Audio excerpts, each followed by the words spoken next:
It wasn't something we thought to be worried about coming into the season, with the Green Bay Packers being the youngest team in the league. How do they handle success? And for the first 2 months of the season, it didn't look like it would be a problem either. But now we're here in the midst of this hot streak, having beaten two of the best teams in the league and heading into a stretch where the Packers cannot afford to do what, say, the Jacksonville Jaguars did on Monday and take a lesser opponent lightly. How does this team handle success? It will define their season at this point. Plus, our pal Zhao joins me on today's show to talk Jordan Love, to talk the pie, the blame pie, but in this case, it's the credit pie for this Packers season, and a lot more. All of that on a loaded Locked On Packers. You are Locked On Packers, your daily Green Bay Packers podcast. Part of the Locked On Podcast Network, your team every day.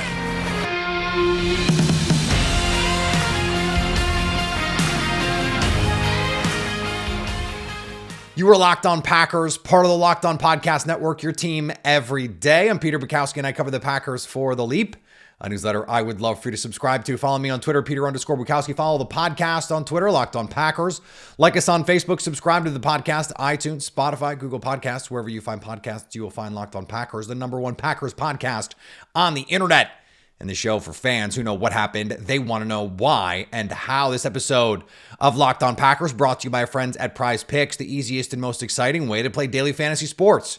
Go to prizepicks.com/LockedOnNFL and use code LockedOnNFL, all lowercase, for a first deposit match up to $100. There is this long-standing idea in sports. It's a cliche for a reason. And it's true in all sports. How you handle success is often more revealing than how you handle adversity. Because ultimately, these are professional athletes. They're all really talented. And in the long run, they're going to have some modicum of success. If you stay consistent, if you work hard and you stay together, eventually the team is talented enough, just by luck, really, that the worm will turn, unless you're the Browns or the Bears and the quarterback position, apparently.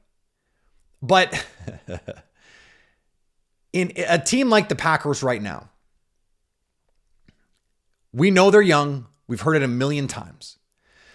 And what we normally think of with a young team is, how are they going to respond to things they've never seen before on the field? Specific things, coverages, adjustments. How are they going to pick up the playbook? That was an issue for a while. Are they able to go out and execute basic things, simple things? Well, the Packers have answered that question. And now, because they are doing the little things, they're winning.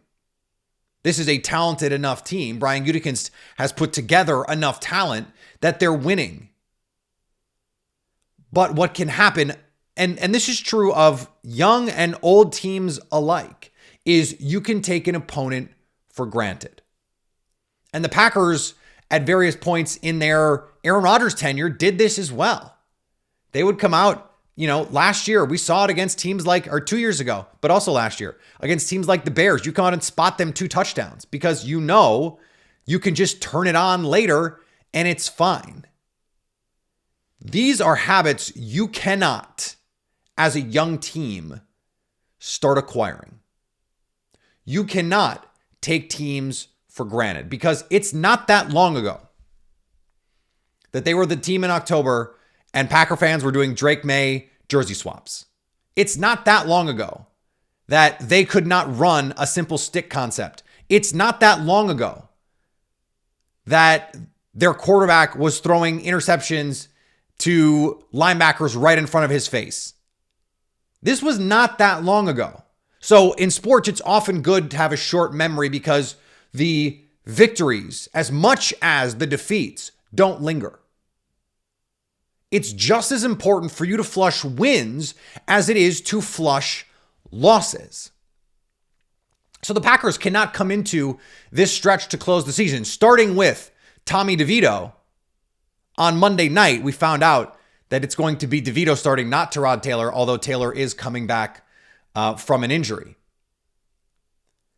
You can't take these games lightly. The Packers going on the road, they're a touchdown favorite against the Giants. It's Monday Night Football. You just beat the Chiefs. You just beat the Lions. It is easier to not let down after a huge win against the Lions when the next week you're playing the Chiefs. It's easy to get up for the defending champs on Sunday Night Football at home with Taylor Swift in the building. It's easy to get up for that game. Meadowlands in December, that stadium's going to be 80% full. It's going to be 60% Packers fans. And it's not going to have the same juice. It's not going to have the same energy. And if you approach it like, hey, we've arrived, because the Packers all week now are going to be gassed as the team no one wants to play in the NFC playoffs, and now they could run the table, and they could be an 11-win team, and who knows, maybe the Lions, they scuffle, you could end up being the 3 seed. By the way, that's not out of the question. But you can't read your press clippings.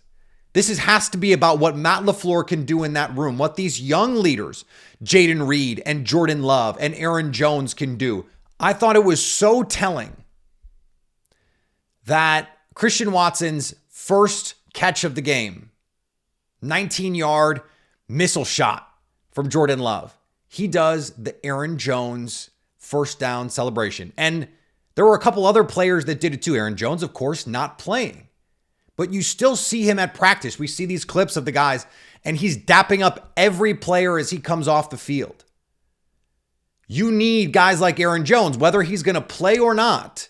You need him to be galvanizing this locker room and saying, hey, we have to stay focused. We have to take care of business. And, Elton Jenkins said in the locker room, we can score 40. Okay, go do it. Go do it on the Giants. Avenge the loss. A lot of these guys, I know this is a young team, but a lot of these guys, most of these guys were on this team last year when they blew a double-digit lead to the New York Giants and Daniel Jones. Well, Daniel Jones is not the quarterback. They've got a third-string, just non-NFL player playing quarterback for them. And they've actually made it work, honestly. I'm joking because the I still live at home DeVito thing is just too funny to me, but I don't think he would be on most NFL rosters. Like, he would not make the Packers roster. Just wouldn't. And so you have to win these games. And I don't think this is not the BCS. This is not even the College Football Playoff Committee where the aesthetics matter. You just need to win. But it's also not something that you would want as a team to say, well, we only have to do enough. We just have to get the C. D is for diploma. No. Now you've proven that you can go beat the best teams in the league. The next step in the evolution of you as a team then is to say, okay, here's a bad team. We're going to beat the daylights out of this team. They did it in week 1 to Chicago. It's really the only game like that they've had, although they were beating the Lions handily for basically that whole game. Jumped out to a 2-score lead and did not relinquish it until late. They handled the Lions in that game. Allow them to score the late touchdown to make the aesthetics of it, speaking of aesthetics, a little bit better. But that's just final score aesthetics. The game, anyone who watched it saw, the Packers put it on the Lions. You've got 5 opponents now, 4 at least. The Vikings are a quality team, even with Josh Dobbs, because of what Brian Flores has done with that defense. Justin Jefferson coming back, Jordan Addison, and what he's been able to do as a rookie. Josh Metellus played out of his mind the last time these two teams played. That's not going to be a gimme. The Bears are one of the 6 worst teams in the league. The Panthers are one of the 2 worst teams in the league. The Giants are one of the 4 or 5 worst teams in the league. Maybe 2 or 3 worst teams. The Bucs are a below average team. They're still going to be fighting for the division, though. You can't take these games for granted. And if you want to be taken seriously, not just as an NFC contender, like, whatever, but as an NFC playoff team, which is what they now are in position to be better than not. They're going to be in the playoffs. But that means taking care of business. And so treat the next 5 games. They're having fun and that's great. But treat it with the same seriousness of purpose, not seriousness in terms of like, you can't have any fun, you can't smile, you can't dance. No. Seriousness of purpose, the same intensity and focus and preparation that you did against Detroit and Kansas City. And I mean that starting with the coaching staff. You might feel like you have to get a little bit more creative against those teams. Don't feel like you can just go out and run your stuff. And the reason I don't think that they will do that they won't take any of these teams lightly is the Packers came out against a bad Rams team with a backup quarterback. It's a fine Rams team with Matthew Stafford, but with a backup quarterback, you don't expect to need your A game to win. They had a really good plan offensively. They had a really good plan defensively, and they won that game by 3 scores. That is the script. Come in, focused, and say, this game is more important to us than it is to you. We're better than you. And so we are going to be the more focused, the more disciplined, the more intense, the more prepared, the cleaner team. In short, the better team. All right, we're going to get to our pal Lily Zhao coming up here on Locked On Packers. It can be really hard to find a gift this holiday season or any holiday season that means something. And one of the things that I love to give as a gift are framed photos. It's a personal touch that shows you went the extra mile, that you thought about this, you put some effort into it, and you wanted it to have a resonant impact in the person getting the gift. Well, Skylight Frame is a touchscreen photo frame you can send photos to straight from your phone, and they appear in seconds. You can even preload photos before the box is open. As a special limited offer for our listeners, get $15 off your purchase of a Skylight Frame when you go to skylightframe.com/lockedon. To get $15 off your purchase of a Skylight Frame, just go to skylightframe.com/lockedon. That's Sky, S-K-Y, Light, L-I-G-H-T, Frame, like frame, FRAME.com/locked-on. And thanks to everyone who makes Locked On Packers their first listen every day. We hope you like starting your day with us as much as we like starting our day with you. Locked On has launched the first ever national sports 24/7 streaming channel on YouTube. Locked On Sports Today is here for you 24/7, covering the top sports stories of the day with the local experts of Locked On, plus our national shows covering every league. Go to Locked On Sports Today on YouTube and subscribe to the first ever national sports 24/7 streaming channel. It happened in front of Taylor Swift and everybody. The Green Bay Packers on national TV got the biggest win of their season a week after getting the biggest win of their season in Jordan Love's best game of his career, the week after the best game of his career, which was the week after the best game of his career. All of this culminating in us asking some important questions with our pal Lily Zhao. Let's start with this one. Lily Zhao from Fox 6 in Milwaukee. How you doing? I am doing well, Peter. I think I say that every single week, but this week has been good. It's been busy. We witnessed a prime time win on Sunday night from the Packers, and we're getting closer to Christmas, which is crazy to say because we're now in December. But anyway, I'm doing well. How you doing? I'm good. When do you turn the Christmas music on? You know what? I probably will turn some stuff on next week. I don't know if I'm like, I don't think I'm an after Thanksgiving. I'm like maybe a week after Thanksgiving kind of person. See, the thing is, the music I could listen to anytime, honestly. I just like, I love Christmas music. It just makes me happy. I'm not like the kind of psycho that listens to it in July, but like, I feel like if I heard it, I would probably sing along to it in July. So we have it on in my house, not as like all the time music, but like, I'll throw it on. I'm not like in the car yet listening to it quite there. So yeah, not we have me some either. time. I think we're on the same page there. Speaking of on the same page, this team right now undoubtedly on the same page. And we talked yesterday, Lily, on the show about this plan, this post Aaron Rodgers plan. And the three most important pillars of that plan were Brian Gutekunst and what he was able to do with the picks and the young players that he's put together on this roster, leaning on Matt LaFleur and his coaching ability, the scheme, all that stuff. And then Jordan Love. None of this works if Jordan Love does not play like he's played over the last 6 weeks. Of those three, who do you think deserves the most credit for what we're seeing right now? That is a darn good question. Ooh, that's a hard one because it's obviously everyone is contributing, but Sure. Let me think here. Let me think. I feel like it's never an easy answer, but I will say this. I feel like Matt LaFleur does deserve some credit in the fact that, he's the one going up there every single week, dealing with the media when things are right and when things are going wrong, and believing in the fact that he has an idea of where this team can be, right? They were always talking about we practice well, but it's not translating to the field. So when he's seeing in practice of these guys can do what we now see on the field, but it's just not happening early on. So to stick with it and to put his guys in good position and just to stick up for his players, even during the rough times, to be like, we can still be a good football team, stay the course. We can do this thing. I think he deserves a lot of credit. And now that we're seeing his players execute, you're seeing him kind of go into his bag of tricks of what this offense can potentially be. And I remember him saying, now that guys are executing, I know what I have.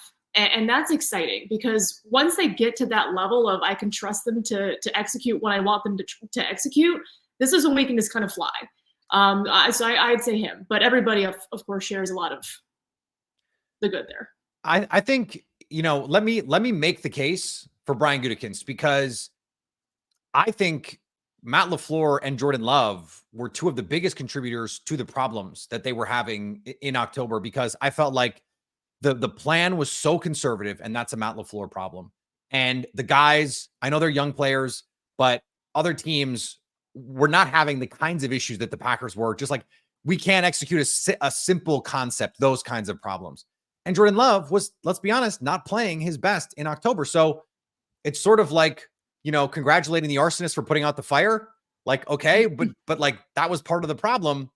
Brian Gutekunst put together one of the best young rosters in the league. And I think he deserves so much credit for the 22 draft, the 23 draft. And like, I was not high on the offseason that they had free agency wise. Like the plan at safety, I thought was a mess.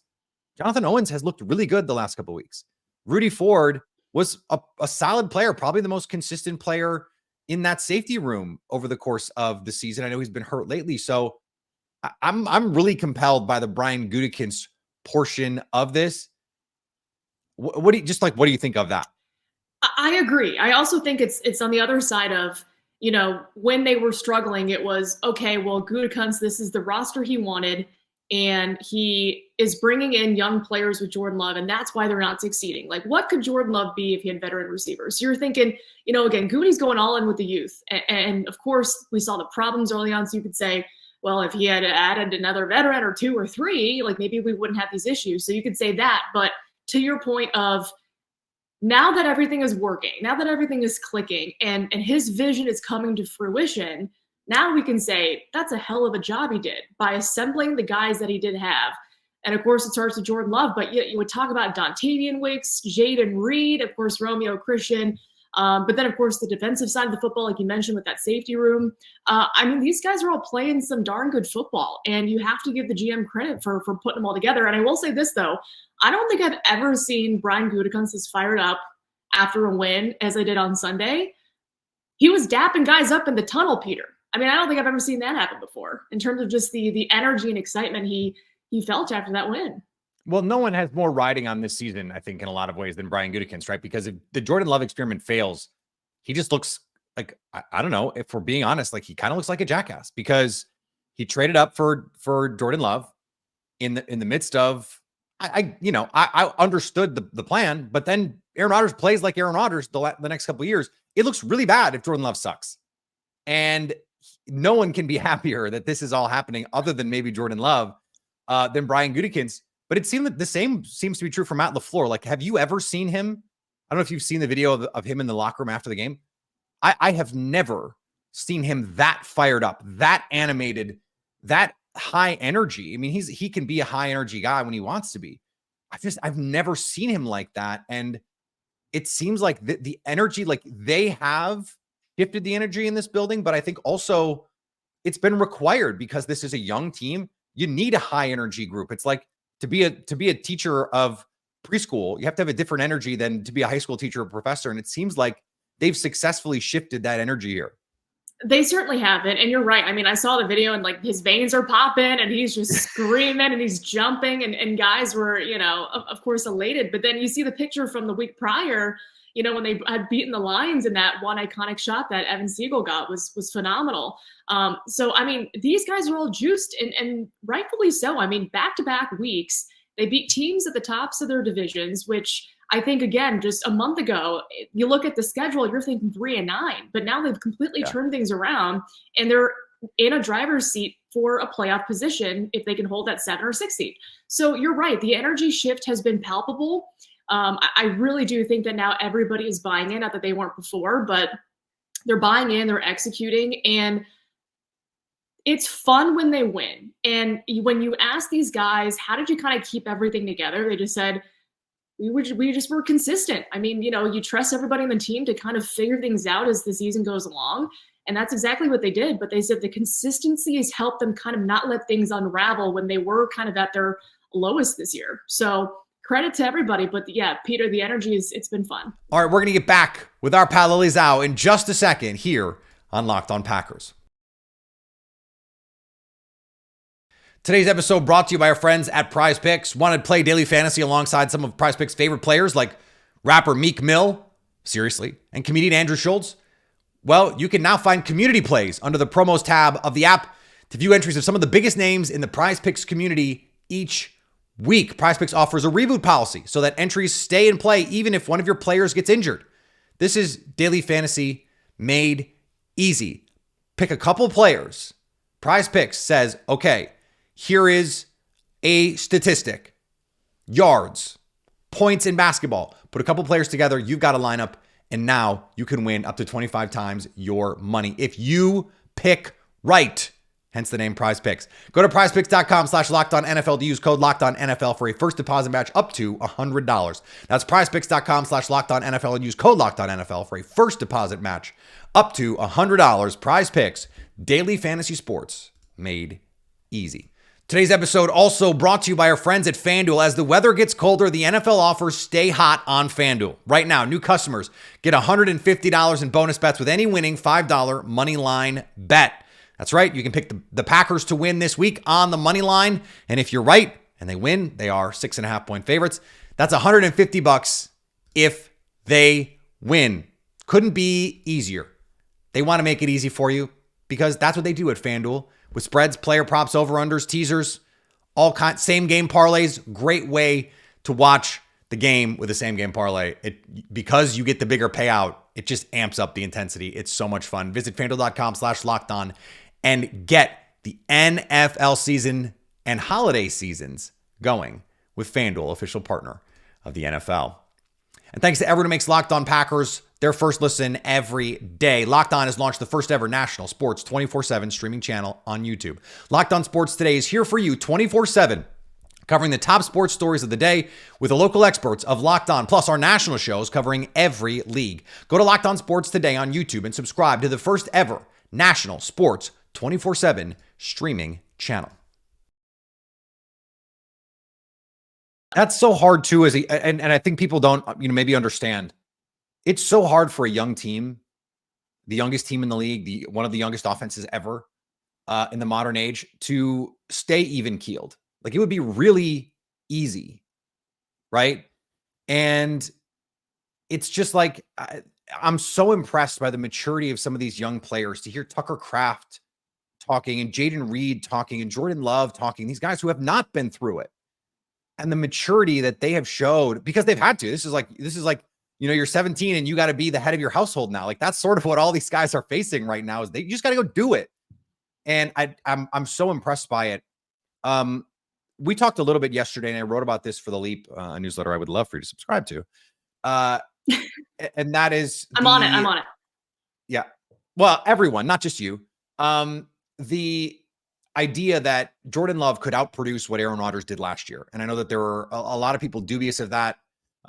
Bears fans, not the least of whom were like, that's never going to happen. That's wishful thinking on their part. I got the theory. I bought into the theory. To what degree did you buy into this theory? And not just buy into it, but to what degree did you actually believe we would see Jordan Love, who right now looks like one of the 10 best quarterbacks in the league, perform like this? I think, again, if you had asked me a month ago, I don't think I would have subscribed to that. But now I do believe it. I believe it. I mean, you can talk about, the numbers or the completion percentage, but when you watch him play football, there's just a sense of ease and confidence when he takes the field. Like, there was that one play where he's, throws a touchdown, but he steps up into the pressure. He steps up into pressure in the pocket and takes a hit, but he makes a nice throw. That 4th and 1 throw to Romeo Doubs was, unreal. I don't know if that's what they scripted, but it was unreal. Like, he's making those either unscripted or scripted plays just look like that's what it was supposed to be. And I don't think that was the case a month ago. I mean, he certainly has talked about him being able just to pick up the blitz a lot easier, right? Like, it just comes with experience. It comes with time. But now I fully do subscribe to it because he looks like a completely different quarterback than when the season started. And that is fun to see because even in those situations where you're thinking, oh, he's going to get sacked or, oh, we're going to take a loss here, like he gets out of it somehow and still finds a way to make a play. So I really can see him outproducing Aaron Rodgers in that regard. But I also think that if he gets this team to the playoffs, I mean, that's already kind of one notch above than last year, right? Yeah, I wrote about this in that piece that I mentioned, that at the end I was like, Brian Gutekunst does not care about winning Executive of the Year, even if he deserves it. Or maybe I talked about it on the show. It all blends together, Lily. I produce a lot of content around here. That's not the important thing. The important thing is winning. And the important thing is Jordan Love looking like this and getting that evaluation. And I don't know, to what degree are you ready to just make a call on Jordan Love right now? Like last 5 games, let's say he doesn't totally look awful. Are you just like ready to be like, yeah, I'm here, like, let's go, franchise quarterback? Or are you like, okay, no, I want to see him tear up these last 5 weeks? I would say the latter. I really do think he has true franchise quarterback potential.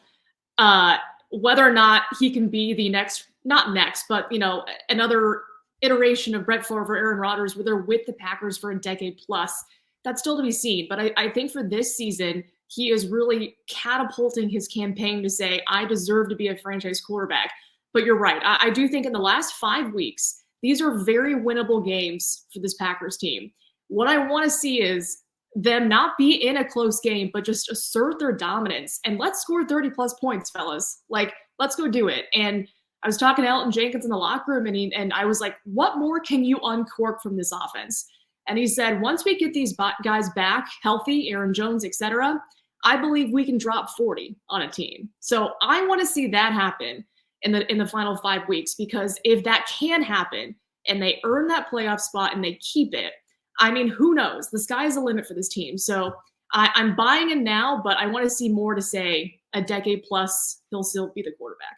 I mean, they just beat the crap out of the 3rd best team in the NFC, the leader of their own division, and the defending Super Bowl champions, Lily, an 8-3 Chiefs team with Patrick Mahomes and Travis Kelce.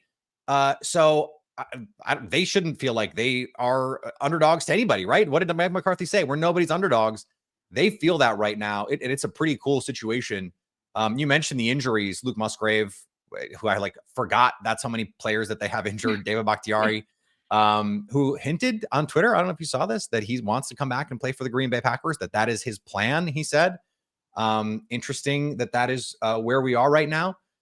But the Jair Alexander injury is starting to get concerning in kind of a weird way, because Joe Barry goes out on Friday and says, he's had a couple of days of good practice and seemed like he's questionable. And then all of a sudden he doesn't play again. And now it's like, well, he was, out for a while, could have been on IR. What's going on? He's making all of this money. How concerned are you about what's going on right now with Jair Alexander, especially because he is a smaller corner who relies on his physicality and his ability to fly around? If he can't stay healthy, that becomes a big problem for Green Bay. I think it's a big problem. And it's hard not to read into it more than just it being an injury because, again, he's been out for at least a month now. And you're right. It's like when he's practicing and coaches are saying he's on track to maybe play and then he doesn't play, you're kind of wondering, is it still the injury flaring up or is there more to it? I'm not saying there is, but it's hard not to read into it that way. But then when you look at what else they have at corner, I mean, these young guys are stepping up and not to say he's not going to lose a spot because he's still the highest paid guy there, but the competition is there. Like they're kind of not closing the gap per se, but these guys are playing their butts off to earn a spot as well. So it is concerning when your highest paid player has been out for a month and he's practicing and maybe on track, but doesn't go.